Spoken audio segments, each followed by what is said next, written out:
కథ ముగింపు లేని సదా సాగదా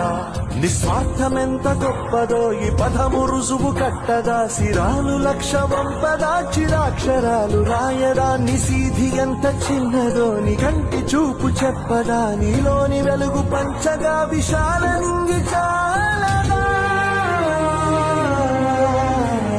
మనుష్యులందు నీ కథ మహర్షిలాగా సాగదా మనుష్యులందు నీ కథ మహర్షిలాగా సాగదా